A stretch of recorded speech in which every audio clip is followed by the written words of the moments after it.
Hello guys, today we're going to be doing a video on Days Gone using the Steam Deck. We're going to be running the game at 800p and we're going to be starting it off with the low preset as well. Alright, now before we start the video up, I want to let you guys know that I posted a couple of codes, some LEGO games in the community tab for this channel. So if the Steam Deck is your first PC or if you just don't have those LEGO games, you might as well pick them up. It's in the community tab and there's no requirements, you just got to go put the codes into Steam and activate them and you're good there.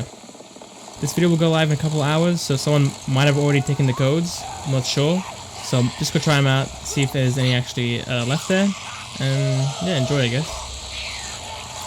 Alright, now starting it off with the low preset, we can see that we're getting 50 to 60 FPS. We do get 60 occasionally in some areas, we can't hold it consistently at all, but for the most part, on average, we're holding around 50 to 55 FPS, with some dips into the 40s as well.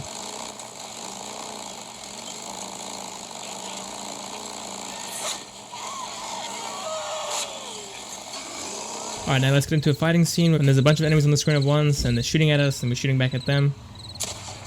And we're still getting 50 FPS. Come on. Not bad. Haven't had any stuttering or any lag spikes at all during this time. Now obviously I've seen a couple of clips of this game when there's heaps of zombies on the screen at once. Yeah, it's like an outlier case I guess. And in those cases you're going to fall down below this 100% since the CPU will need extra power, which will take it away from the GPU, so your FPS will drop down, probably into the low 40s at that point, but from my time playing this game, it hasn't happened yet, but it's just something to keep in mind that it could happen.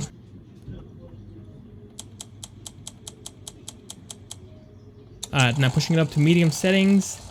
Now normally I do say that games do look good on low settings with the Steam Deck since it's a small screen, but for Days Gone, when you compare the low settings to medium, high, and very high, low just doesn't look very good.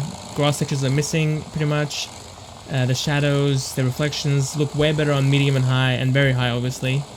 So there's actually a major difference between each presets, where normally in most games there's a slight bump between each presets.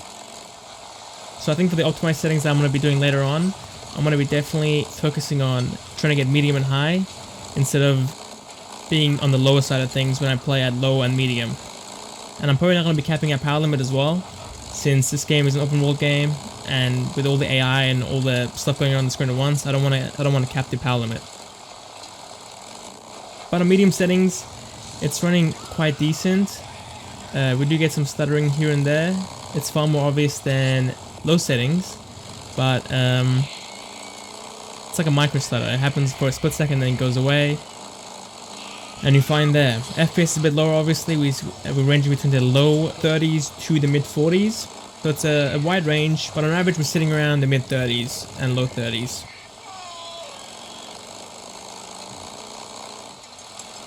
Okay, now let's get into a fighting scene. So far it's running about the same as what it was on the bike. Just had a stutter there, but normally the stuttering is actually way better off the bike than it is on the bike. And one more thing as well, I'm running this game off the internal SSD, because running it off the external SSD, the game just wouldn't boot, it would just crash. So, another thing to keep in mind, there's a couple of games where you need to be playing off the internal SSD or off the SD card. Using external drives, they just won't work. I'm sure there's a fix out there for them, but for convenience sake, I'll just say it doesn't work. Alright, let's go ahead and push it up to the high preset. Alright, let's get going with the high preset now. We are getting 30 FPS so far, so this could be a 30 FPS preset. But we're just going to wait and see. I will be using FSR once we fall below 30. And obviously for the optimized preset, I'll be using FSR for sure, since that will give us heaps of headroom for our GPU, and it will save us a ton of battery once we cap our FPS to either 30 or 40. Now I don't think 60 FPS is possible with this game, or a consistent 60 anyway, even with FSR. 40/30 FPS for sure will happen, and I'll be aiming for those high presets as well to make the game look as good as possible. So far the high preset is running way better than medium preset for whatever reason, and the game's looking way better as well. And we would have a micro stutter every 10 seconds on medium settings while on the bike, while on the high settings it's barely happening. It's running super good, but the only downside with this is that it doesn't give us a lot of FPS headroom in case we do run into an intensive scene or a CPU intensive scene. Because at that point we're going to fall down into the 20s and it won't be a great experience. Now continuing it up in the fighting scene, we've got the same performance as what we had before, so I can't really say much about this.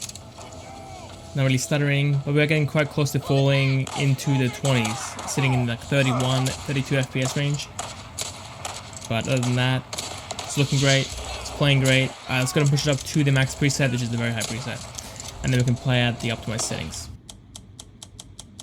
Alright, now playing at the max preset, which is a very high preset, we are in the low 20s. The mid to low 20s. It's honestly not that bad on the bike, surprisingly.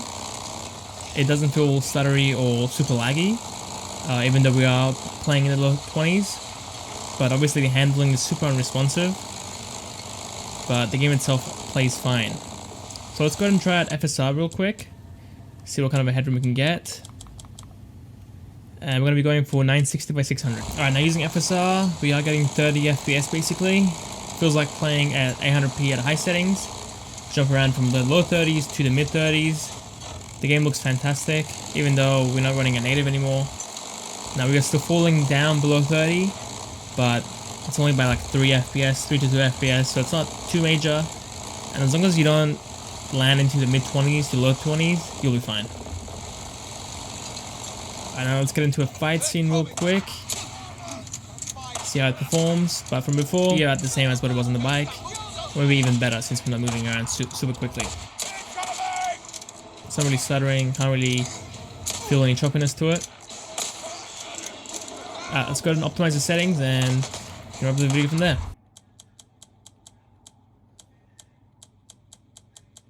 Okay, now with the optimized settings, we're still running the game at 960 by 600. And I'm using a mix of medium to high settings with some set to low. I went through everything, and I know some settings are very intensive, like the reflections and the shadows, but they actually make a major difference in how the game looks, so I think it's worth the trade-off. I'm losing a couple of frames, but the game looking way better. Now starting off with the capped FPS of 30, as you can see the game's running fantastically. It's like super smooth, frame graph is basically flat, and we are pulling 16 watts of power. So it's around 2.5 hours of battery life. But I think with this preset we can actually run the game at 40 FPS as well without an issue. So I don't think that this is a 30 FPS preset because the settings are high. This can actually hit 40 and hold 40 as well for the most part. But I think for those intensive scenes it's best to keep it at 30 just to give yourself some headroom in case you do happen to drop down from 40. Alright, now playing the game at 40 FPS. As you can see so far we can hold 40, but I think we will have some dips into the high 30s as well, like 35, 36. Yeah, we just had one into the high 30s. But yeah, it's quite smooth still. Frame graph is very flat, and I'm not really feeling any stutters going on here. Now normally I do cap the power draw, a power limit, to like 7 watts, but since this game can be very CPU intensive in some areas, I'm going to ignore the power limit and just allow us to have a consistent frame rate. But if you do cap it to 7 to 8 watts, you can still hold 30 quite fine, but if you run into a super intensive situation, you will fall below that as well. That's it for the video, guys. Hope you enjoyed it. Hope you found it useful. If you did, give it a like. Subscribe to the channel if you have reached it as well. See you next time.